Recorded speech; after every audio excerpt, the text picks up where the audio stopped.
Hai rồi. Sao vậy? Qua nhầm nhầm ấy.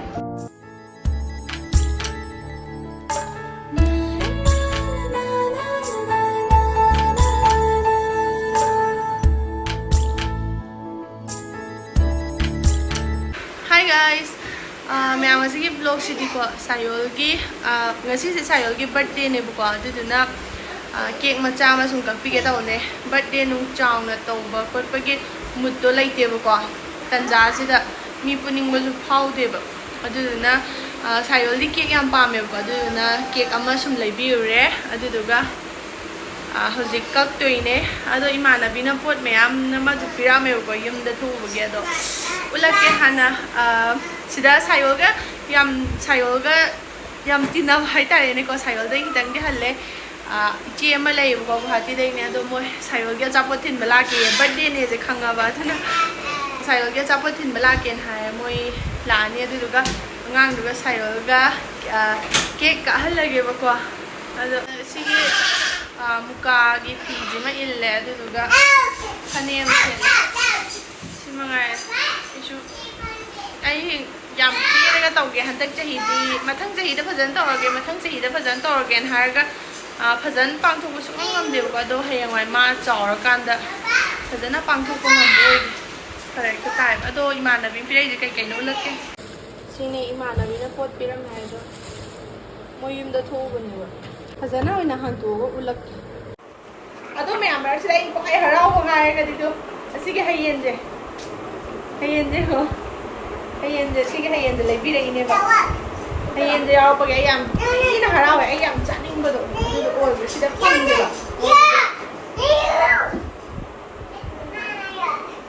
sida phang da ba ni na yam harau ai hayen yaw pa ge adu duga kaino ga kampoi asin ba jiga yaw pa yam ti harau ai do ai na chaning ma ngak ta di oi ba ko ai na thamen na phabi ga je kai ni alu met pado adum alu chamna met pado alu irom bo hai tare ada ko la chaning mu ku yam na do pregnant oi ba hor pada kha ba jaw phati da hamne do yam cha da zo kidang budi cha ba ya do na alaw ai ko la cha doi umrok shem ga ba for jaw re ba for ni mo sai yam house akoi manipur da phang do na yam he la haw ba do lai wa su tu lai wa le phajana umro na mi la cha ya ni ga umro yam yaw re sida aduga kai no jar uchi moro habra macha do yam sa ba ai ha mu moi da ge sumaina moi da pambi ma hawe kham rai na maru lo ge hai ge hi la kwai na ya du ga ke na da chaning man na chia ja thu re maru gam la hau de tha hau de ti tha ba ya re ga kong hawai ji ya这是主要的。就木土皮们呢，木土皮就他会讲你们的路哎，哎他会讲你们的好几干，碰到个波都讲你吧，碰个波只能看你们吧。土皮，别么接么接破皮啊？这，就，公开刚说，还应同啊个。ngoài này đó juga thang jing jadi di pai yang kizai em maru tu nak cak ni kejung di ba mau dia tu hai mam hengan đây đó cái thay vì cha rồi ám quỳ này chahi ko nyam nyam cái thay vì mà tầm đó suy đi thôi tầm này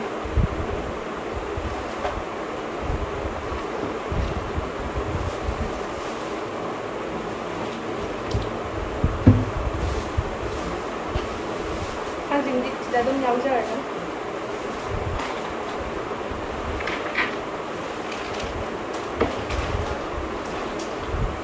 Tu sẽ lấy ra qua nhầm nhầm ấy.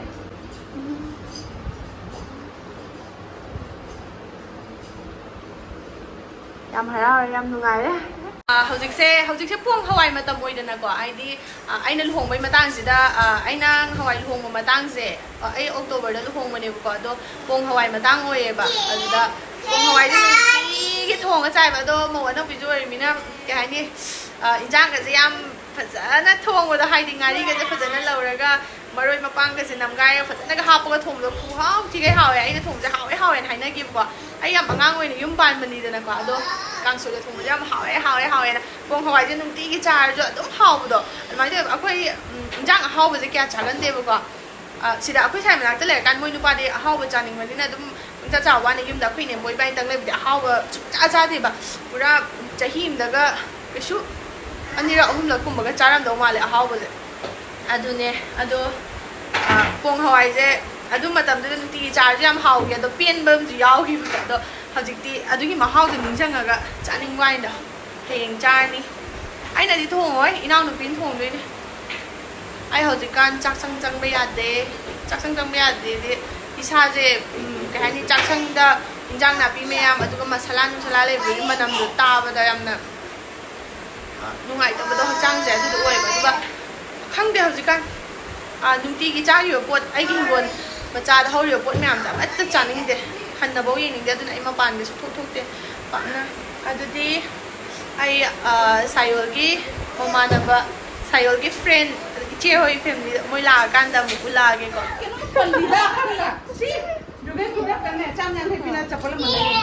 ꯑꯆꯥꯄꯣꯠ ꯌꯥꯝ ꯂꯩꯔ ꯂꯥꯛꯑꯦ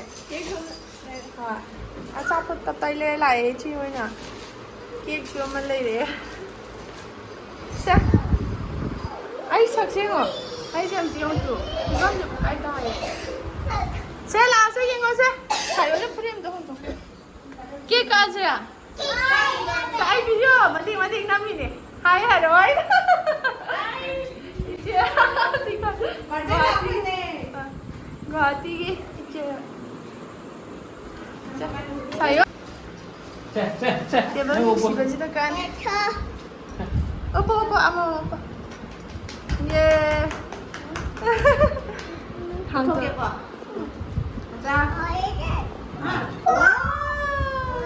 wow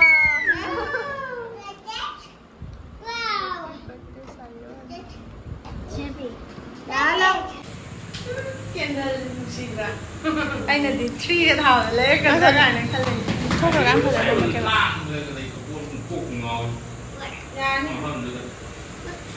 phải là xem nó bay này từ từ đang kia căng lên số ở trên này sao ta bác sẽ lên rồi bác sẽ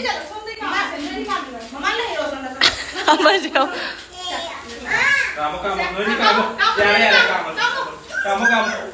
kamu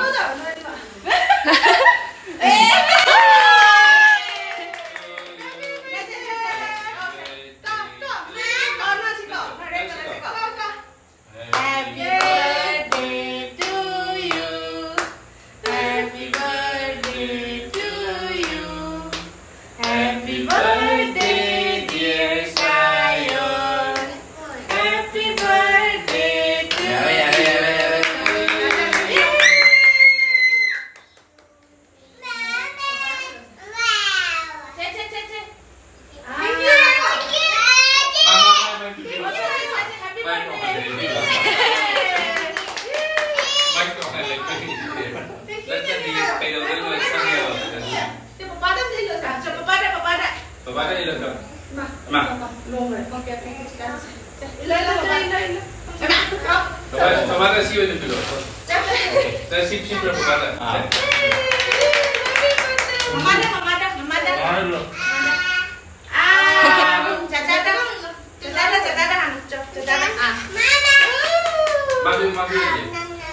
Dadada pirong.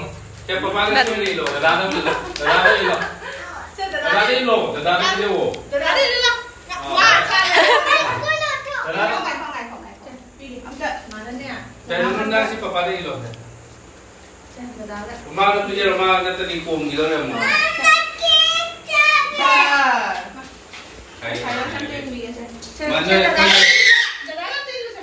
Mana? Formal di tak udah mana ngai kiri belum ni. Kap ayah kami bas kau. Happy birthday. Makan lah. Mari kuidra. Magi sukuidra. Mai ka ta na pa in le to. Ilo sa Saiyol. Sa ilo sa Party ni kan 30 tawra ni. Party ni. Saturday no mita. Yeah. Tadi lo na bawa situ juga. Nasa sala. Ang ganda sala. Ngaku. Ama. Kita dulu. Malu dia tu dia malu. Ama.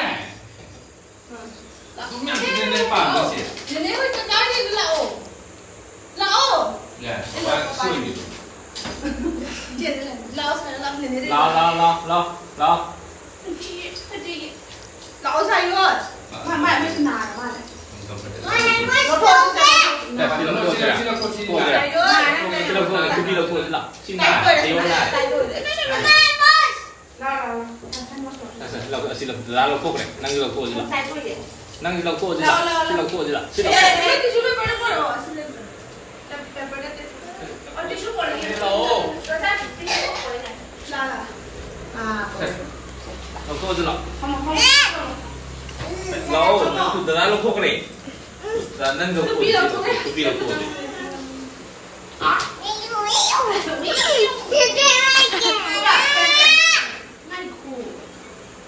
चलो साया चलो cái đâu rồi kìa cái đâu rồi kìa nào nào cái đâu rồi kìa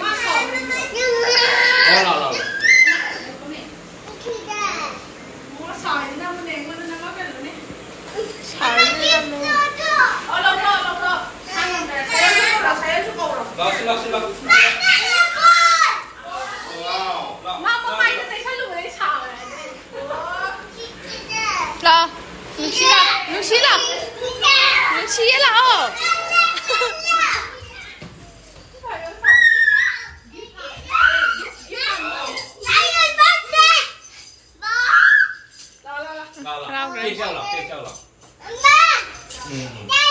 Kia trao là, kia trao gì rồi? Đây rồi. Kia trao gì rồi? Kia trao rồi.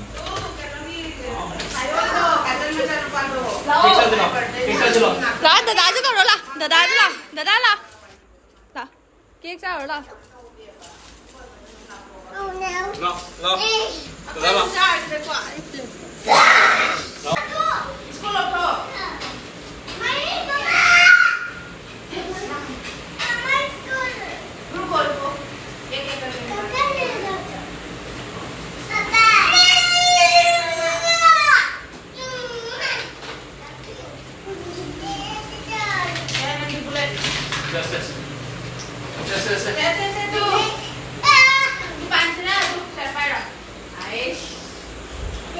kamu saya Siapa nak? Oh, yang ini. Tang. Mana? Kaki.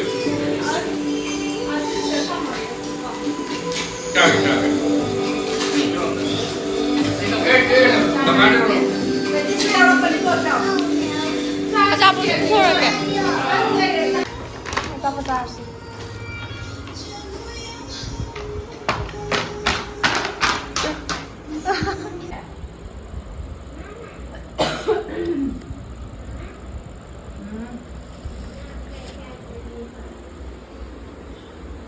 Happy birthday.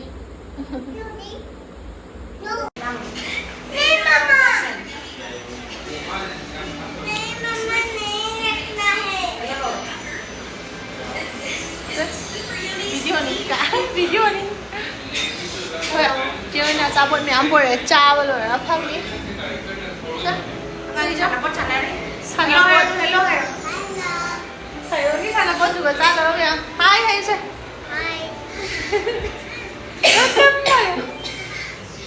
Hi. Nang mingat hai na sir. Can you look at? My name is Nang kay đây no. Trung Thang. Trung Thang mà cha Trung nó xuống đây vậy.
ꯃꯌꯥꯝ ꯆꯥꯛ ꯆꯥꯕꯩꯗꯤ ꯎꯠꯆꯗ꯭ꯔꯦꯕꯀꯣ ꯆꯥꯛ ꯆꯥꯃꯤꯟꯅꯔꯒ ꯏꯆꯦ ꯍꯣꯏꯁꯨ ꯍꯟꯈ꯭ꯔꯦ ꯑꯗꯨꯝ ꯏꯅꯥꯎꯄꯤꯅ ꯀꯣꯟ ꯐꯦꯡꯈ꯭ꯔꯦ